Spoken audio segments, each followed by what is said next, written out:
Okay, so hi, welcome to a video where I'm going to share some life tips, tricks, techniques, and tools you can use to reach more success, to better yourself, to get ahead of others, to get ahead in the game, to be more happy, to have a better quality of life. And basically, these are things that I've learned, me being 31 years old and on the process of self development and achieving better results in the real world. So stick around, watch this video, and I hope you learn and can use these tools and tricks that I'm going to teach you in your life.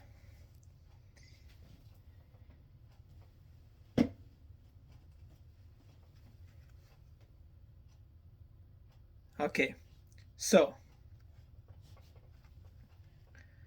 uh, life, your life, is like a stock on the stock market. And life in general is like the stock market. Now, if you don't know what that means, I'm going to explain to you some background on the stock market. But basically,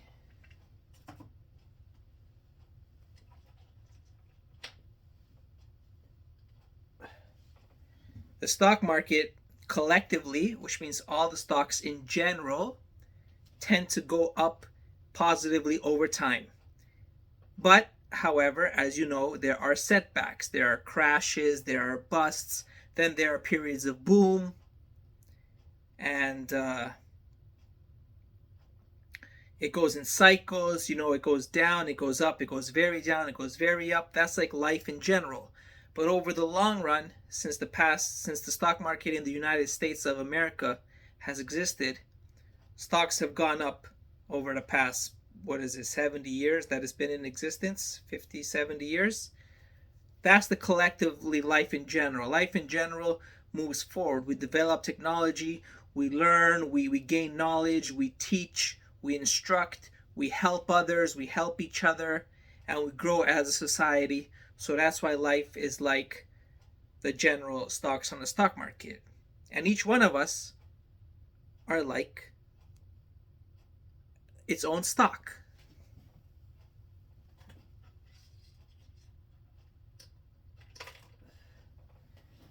You have good stocks and you have bad stocks. Bad stocks go down in time. Good stocks go up in time. However, all stocks go up sometimes, go down sometimes. So, what you want to do to have a good, happy quality of life and have all good things happen to you is to be a good stock, which means you're going to have ups and downs. They may be big, but over time, over the long run, you want to be up ahead of where you were in the past. So the stock market goes like this, goes down, goes up, then goes down again, then goes up. But in 10 years' time, you want to be far ahead that even if you suffer a downswing, it won't bring you back down to the level where you were 5, 10, 15 years ago. This is what I'm going to teach you through my 31 years of life experience.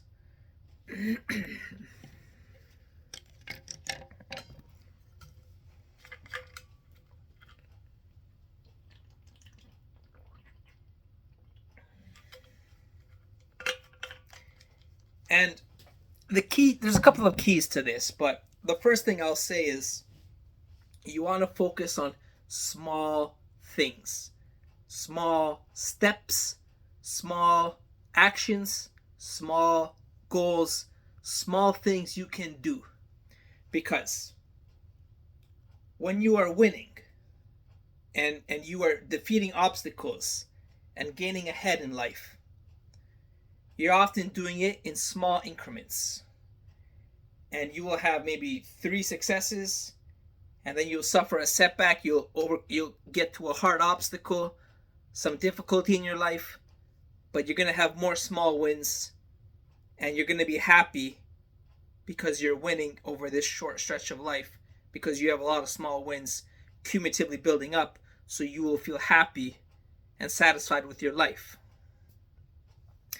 And when your life is not going well, you want to have these small successes to break your fall. You may be going down like this, but you don't want to go down like this and shoot down. You want to go down like this, right? Like this.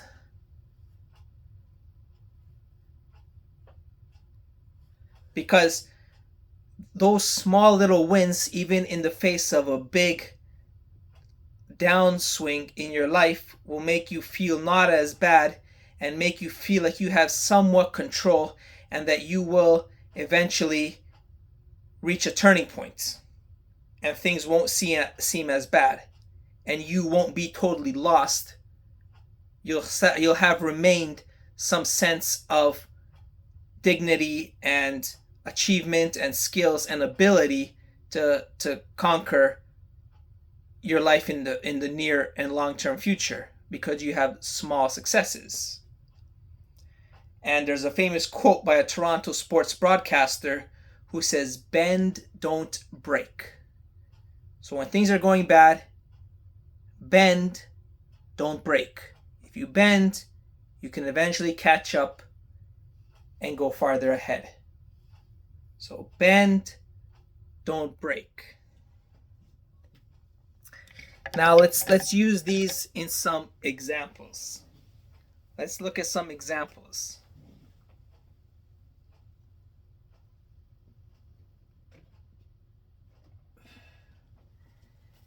And the examples I use are what I call my 3 pillars of life, which are like the 3 aspects that you control, which are how you deal with family, friends, relationships, and members of the public, strangers and acquaintances, your relationships with other people, including your family and all sorts of relationships, how you manage your career, your income, your home and security, and then how you manage your skills, techniques, hobbies, personal achievements, what abilities you have and able to do, and then how you manage your health, your diet, your exercise, your mental health, your happiness, your spirituality, your faith, your beliefs, how you manage your hygiene, your sleep, your physical appearance, how you manage yourself. Those are the 3 areas I look at: relationships, career, skills, income, and your personal well-being. And in all of these areas, you just follow that same simple principle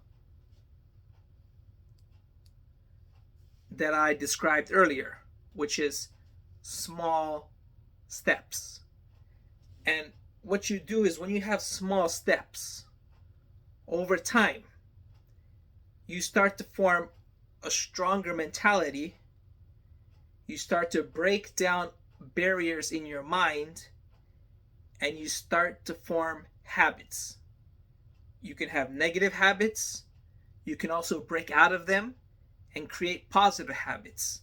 It doesn't happen overnight. It may not even happen over years. It can take a long time, and you do have setbacks. The point is to have small victories, even going down, going up, and that you bend, don't break, which means you stay consistent and you keep coming back to those good habits. For example, you want to lose weight. What I did was I started keeping a log of everything I ate and drank and how much I exercised. Just recording it, no goals, nothing. And then you have days where you don't stay as healthy, you have days where you do stay as healthy.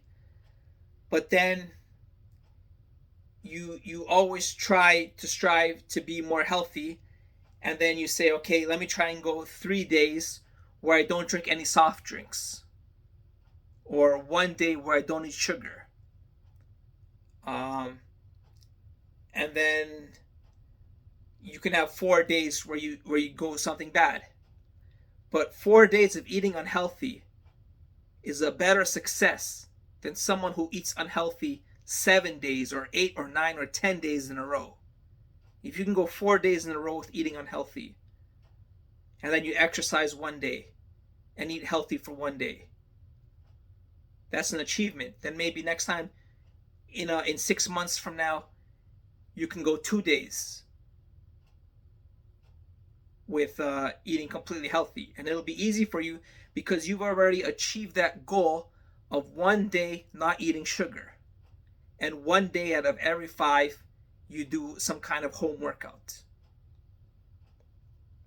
Because when you start to form, you do little things, they start to form routines and habits, and when you return to that attempt to do something positive, something out of your comfort zone, it's going to be more in your comfort zone in relationship to how far you strived in the past. So for me, I can go 2 to 3 days of eating healthy, but Arnold Schwarzenegger can maybe go a month with eating completely healthy, or fitness experts can go months or weeks because they've built that stamina up in their mind and their body, and they've broken out of their comfort zone, that it's easier for them to achieve that. They're not even trying. It's easy for them. It's difficult for some of us, but it's easy for them because they built it up over time, many, many years, not just overnight, many, many, many, many years, decades of coming back little by little and forming habits and routines by doing small successes, even when days are down, when days are up, and taking time off and then coming back to the task. And it's easier now than before, and you can set more ambitious goals. Now, this is for your health and exercise, but you can apply it to all areas that I described earlier of your life, such as your income, your budgeting, your career goals, your skills. For example, how much you spend. You may go on a shopping spree, you may feel bad, depressed, and spend a lot of money. But if you do a little bit of positive by cutting back just a little bit during that spending, you're still building positive habits, even though you're in a downswing. And then next month, a month later, a month has passed since your sprees, and you reflect back on how much you spent. So you go into your books and you start budgeting how much you've spent. And over a year, over 2 years, over 3 years of doing that, every month looking at your books how much you spend, you become better at budgeting and managing your money.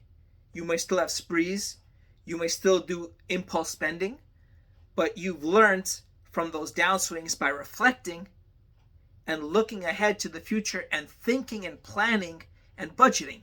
Thinking, planning, reflecting, writing down, and tracking data are all parts of good habits, just like diet and exercise. So if you write things down, if you track data, if you input data, if you have goals, if you reflect, you're still forming positive habits, which are going to translate into real world actions. Your actions are now going to dictate the things you've written down. And little by little victories, you're going to become a lot better at budgeting and spending. And when you do these things and you come across people in the public, now you have more experiences, confidence, wisdom, and just life success, because you've achieved these things which are difficult and out of other people's comfort zones, because it took you many years, many months, many weeks, many years and decades of little tiny successes, that now your comfort zone is up here, while other people's comfort zone may still not have flourished. So your comfort zone is out here. So even when you have a lazy day, you're not going to be lazy for a week probably. You're going to be lazy for 1, 2, or 3 days. And then the next couple of days, you're going to be up here in your comfort zone. Then you can be lazy and then in your comfort zone.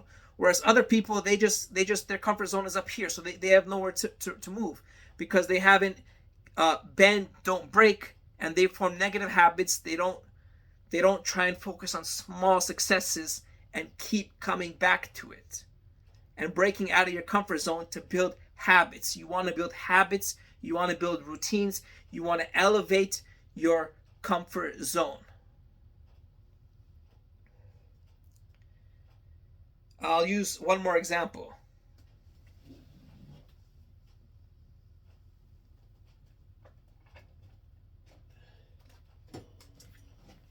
I'm a musician. So I like to play music and I record music at a high level. So for someone like me, 31 years old, who's played music his entire life, you may find it strange that I can go months without touching an instrument, without playing a single note of music, because I'm not 100% practicing and producing and focusing on my career of music. I too have days where I'm lazy, and I have other areas of life I focus on. My relationships, my entertainment, my just other things that I'm busy with in my life. Money and income and exercise and relationships with other people and having arrangements and going out and doing other activities and obligations and chores and so I can go months without touching an instrument. But because my entire life I've always come back to it. There's a lot of people that say, "Oh, I played guitar. I have a guitar. I tried guitar." There is no try. No one's good at it the first time. When you start off playing guitar, if you haven't gone anywhere, you're still here. Maybe you're here. But if you want to get to here, that takes decades of bending but not breaking, which means you gotta get a part-time job. You gotta focus on school. You gotta focus on your life, on your family, on your relationships. But you always come back and push your comfort zone and your skills a little bit each time. So when I go 2-3 months without touching an instrument and I go to record a song, just one song, 2 to 3 hours, I still record at a level that even surpasses my standards, because my musical skill and ability and comfort zone with the experience I've learned is up here. Now, like, music is not that hard. It's a skill. So skills take practice. So it's not like dieting or where you have a lot of mental or physical strain on your body. But a skill uses the same principles of small achievements. You got to keep practicing, elevating your skill level. Then you take time off. The next time you come back to it, you're better than you were last time, many months ago. And this over time develops a skill level. And when you spend your life focused on little victories and always returning to it, you will, like I said, gain more wisdom, more experience than other people. And in conversation, you will seem more interesting. You will be more attractive. You will seem wiser. You'll be more entertaining, more knowledgeable, more fun, more well-rounded. Because not only can you talk, you can do, you can feel, and you have experiences that have elevated your comfort zone and your abilities up to here, your experiences over time, by always doing small things and forming small habits. Come down to hygiene. I used to never floss in my 20s or in my teens. Now I floss once a day, every single day. Not a day goes by where I don't floss. Every single one of my teeth. Because I kept coming back to it little by little. I go to dentist visits every 6 months. The dentist say you need to floss. Over time, that starts to sink into my head. So I start doing it. I get less cavities now. My dentist visits are more appealing to me. I get more motivated and inspired to take care of my oral health more and floss and brush more attentively after each dentist visit, because the amount of procedures that they need to do to me are less. I have a more enjoyable time. I have more health. Small little things over time. And if you're too lazy one day to brush your teeth, You can go maybe 5 days in a row with brushing your teeth, one day no, and taking care of yourself. And when you focus on all these small habits, don't try not to put pressure on yourself to succeed in everything, because like I said, I make music, but I go 2-3 months without touching a note. I can't make music every single day for my whole life. There's other things in my areas of life that I have to focus on. But when you interact with other people, they're used as a meter to judge how far you've come and how much knowledge, experience, and level of comfort zone you have. By interacting with others, you can relate how they're doing to how you're doing, to what they know compared to what you know. Not how much you have, not who has more possessions, money, or life, or who's doing better in life, or who has more kids or more family or friends or whatever. No, but who has more experiences and wisdom. That you can judge by being around others and naturally just discussing and having good positive relationship with other people. And they're used as a meter to see how far you've come. So that motivates you to then start working a bit more. And when you see results and successes like these by talking to other people, or just by whatever metric you can use to judge yourself, and you see results, you get motivated to push yourself even more. And through small successes, when one area of your life isn't working, you have other areas in your life that you've developed experiences, comfort zones, skills, wisdom, and success. And that's what success is. So focus on small things over time. Elevate your comfort zone. Bend, don't break. Be a good stock in the stock market. Go up over time. You will be more happy. You will have more success. You will gain all things in life: relationships, family, friends, money, career opportunities, leadership. Everything will come to you if you can elevate your comfort zone over years and decades and have a lot of wisdom, experiences, skills, success if you form habits and routines. So those are my life tips and techniques. Let me know what you think. This is what I incorporate in my life and what works for me. I can't say what today works for me because it's a big picture. And over the big picture, I am a much more happier, much more sure of myself, confident person than I was 10 years ago, 5 years ago, 15 years ago, 20 years ago. Because small habits, I have a lot of positive habits. So small things, bend, don't break. And yeah, I hope you enjoyed this video. Leave a thumbs up. Share it with a friend. Rate it 5 stars. Leave a like. And bye.